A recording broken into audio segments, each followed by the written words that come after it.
মৃত মা বাবা অথবা আত্মীয় স্বজনের কবরে সোয়াব পাঠানোর জন্য 5টি কাজ অবশ্যই করতে হবে। এই 5টি কাজ যদি আপনি করতে পারেন, আপনার মা বাবা, আপনার আত্মীয় স্বজনের কবরে আল্লাহ পাক সোয়াবের পাহাড়গুলো তৈরি করতে থাকবেন এবং এক পর্যায়ে সে যদি জাহান্নামেও থাকে, আল্লাহ পাক তার কবরটা জান্নাত বানিয়ে দিবেন। এবং সে যদি নিম্ন মানের জান্নাতে থাকে, আল্লাহ পাক তার কবরটা উচ্চ মানের জান্নাতের পরিবেশ করে দিবেন। প্রথম নম্বরে রাসূল সাল্লাল্লাহু আলাইহি ওয়াসাল্লাম বলেন, যদি তোমার মা বাবা দুনিয়া থেকে বিদায় নিয়ে চলে যায়, তাহলে সন্তান হিসেবে তোমার দায়িত্ব প্রথম নম্বরে তুমি তার জন্য দোয়া করবে। সব সময় তুমি তার জন্য দোয়া করবে, রাব্বির হামহুমা কামা রাব্বায়ানি সগীরা। আল্লাহ নিজে যে দোয়াটা শিখিয়েছেন, এই দোয়াটা তুমি পাঠ করবে। নবীজি বলেন, কোনো দোয়াই পরিপূর্ণ হয় না যতক্ষণ পর্যন্ত তার মা বাবার জন্য ওই দোয়াতে মোনাজাতে দোয়া না করা হয়। আপনি যখনই হাত তুলবেন তখনই মা বাবার জন্য দোয়া করবেন, রব্বির হামহুমা কামা রাব্বায়ানি সগীরা বলে বলে আল্লাহর কাছে দোয়া করবেন।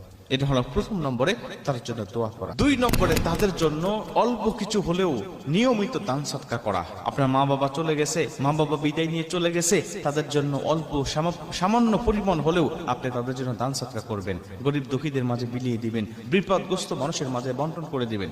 বর্তমান বিপদগ্রস্ত বন্যার্থ যারা আছে তাদের মাঝে আপনি মন খুলে, একদম প্রাণ খুলে তাদের জন্য উজাড় মনে দান করতে থাকেন, তাদেরকে দিতে থাকেন। তারা এটা যখন পেয়ে উপকৃত হবে, অবশ্যই এই সোয়াবের ধারা, এই সোয়াবের আল্লাহ পাক জাযাটা আল্লাহ পাক আপনার মা বাবার কবরে পৌঁছায় দিবে। এবং তাদের কবরটা যদি জাহান্নামেও থাকে, আল্লাহ বানিয়ে দিতে পারে জান্নাতের পরিবেশ। এই জন্য দান সৎকার অভ্যাস করবেন, অল্প হলেও নিয়মিত করার চেষ্টা করবেন।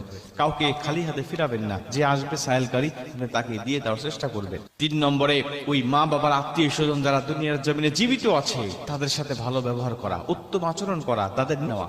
মা বাবা যাদের সাথে ওঠা বসা করতো তাদের সাথেও খোঁজ খবর নেওয়া, তাদের কি অবস্থা হাল হাকিকত, এদিকে একটু খেয়াল রাখা। মা বাবার সবচেয়ে বড় আত্মীয় কারা? মা বাবার মেয়েরা, মা বাবার বোনরা। কিন্তু আমরা এই বোন এবং ফুফুদের সাথে আমরা সবচেয়ে খারাপ ব্যবহার করি। মা বাবা চলে গেছে, মেয়ের সাথে কোনো সম্পর্ক নাই। মা বাবা চলে গেছে, তার বোনের সাথে কোনো সম্পর্ক নাই। মা বাবা চলে গেছে, তার অনেক আত্মীয়দেরকে আমরা দূরে ঠেলে দিই।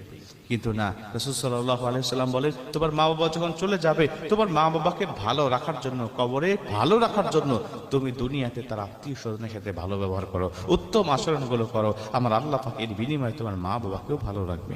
4 নম্বরে মা বাবার জন্য ইস্তেগফার পাঠ করা। তুমি নিজের জন্য যে ইস্তেগফারটা পাঠ করো, এই ইস্তেগফারটা মা বাবার জন্য পাঠ করবে। আল্লাহর কাছে এরকম নিয়তে পাঠ করবে, আল্লাহ এই ইস্তেগফার যেন আমার জন্য পড়ছি না, এটা আমার মা বাবার জন্য পড়ছি।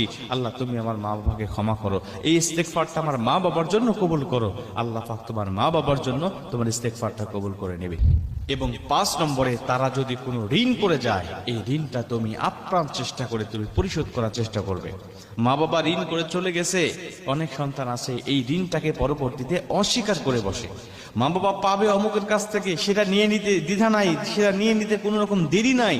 মা বাবা 1 লাখ 2 লাখ 3 লাখ পাবে, ওই টাকাটা সে জোর করে মানুষকে তাগিদ দিয়ে ওই টাকাটা সে নিয়ে নেয়। কিন্তু মা বাবা যদি কোনো জায়গায় ঋণ করে থাকে, বলে না আমার মা বাবা তো এত ঋণ করার কথা নয়, নিশ্চয় তিনি মিথ্যা কথা বলছে, এই বিভিন্ন কথা বলে তাদের কাছ থেকে ওই ঋণটা আদায় করা থেকে সে বিরত থাকে।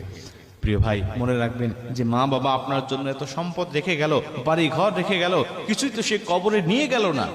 আপনি এত সম্পদ তার ভোগ করতেছেন, আর এই সামান্য ঋণটাকে পরিশোধ করতে আপনি কার্পণ্যতা করেন, বিভিন্ন তাল বাহানা করেন। মনে রাখবেন কিয়ামতের ময়দানে আল্লাহ পাক আপনাকে ছাড় দেবেন না। কারণ আপনার মা বাবা ঋণ করে চলে গেছে, পরিশোধ করতে পারেন নাই। আপনি মা বাবার সম্পদ ভক্ষণ করার পরেও আপনি সেই ঋণটা পরিশোধ করতে পারেন নাই, আমার আল্লাহ পাক অবশ্যই আপনাকে পাকড়া করবেন। এজন্য সুসন্তান যারা, তারা অবশ্যই এই 5টি কাজ করবে, 5টি নিয়ম মানবে। এটা শুধু তার মা বাবার জন্য নয়, বরং এগুলো মানলে তার নিজের জন্য ভালো হবে। তিনিও তো একদিন দুনিয়া থেকে বিদায় নিয়ে চলে যাবেন, তার সন্তানেরাও তার জন্য ঠিক এভাবেই আল্লাহ পাকের কাছে দোয়া করবে।